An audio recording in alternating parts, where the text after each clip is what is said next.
حضرت علی رضی اللہ تعالیٰ عنہ کی دو کنیتیں ہیں، ابو الحسن اور ابو تراب۔ ابو الحسن کنیت جو ہے وہ آپ کے بیٹے حضرت حسن رضی اللہ تعالیٰ عنہ کی طرف منسوب ہے، اور ابو تراب آپ صلی اللہ علیہ وآلہ وسلم کی زبان اقدس سے نکلا ہوا یہ لفظ حضرت علی رضی اللہ تعالیٰ عنہ کو بہت زیادہ محبوب تھا۔ حضرت علی رضی اللہ تعالیٰ عنہ کے 3 لقب بہت مشہور ہیں۔ ان کا ایک لقب اسد اور ایک لقب المرتضیٰ اور ایک لقب حیدر۔ یہ 3 لقب سیدنا علی المرتضیٰ رضی اللہ تعالیٰ عنہ کے بہت مشہور ہیں۔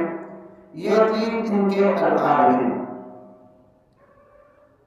اور بعض کتب کے اندر لکھا ہوا ہے کہ آپ کی والدہ نے آپ کا نام اسد رکھا تھا اور آپ کے والد نے آپ کا نام علی المرتضیٰ یا علی رکھا تھا۔ بہرحال حضرت علی رضی اللہ تعالیٰ عنہ تاجدار مدینہ صلی اللہ علیہ وآلہ وسلم پر ایمان لانے والے بچوں میں سب سے پہلے ایمان لانے والے بچے تھے۔ آپ کی تاریخ پیدائش کے بارے میں بہت سارا اختلاف پایا جاتا ہے۔ ایک قول یہ ہے کہ سیدنا علی المرتضیٰ رضی اللہ تعالیٰ عنہ کی تاریخ پیدائش عام الفیل کے 7 سال بعد کی ہے، اور ایک قول یہ ہے کہ آپ صلی اللہ علیہ وآلہ وسلم کی بعثت کے بعد ہے۔ بہرحال آپ کی تاریخ پیدائش میں بہت سارا اختلاف پایا جاتا ہے کہ حضرت علی رضی اللہ تعالیٰ عنہ کس سال میں پیدا ہوئے تھے۔ سیدنا علی المرتضیٰ رضی اللہ تعالیٰ عنہ کے بارے میں ایک اور چیز بھی مشہور ہے جس کا بہت زیادہ ذکر کیا جاتا ہے کہ سیدنا علی المرتضیٰ رضی اللہ تعالیٰ عنہ مولود کعبہ ہیں، یعنی آپ رضی اللہ تعالیٰ عنہ کی پیدائش خانہ کعبہ بیت اللہ کے اندر ہوئی تھی۔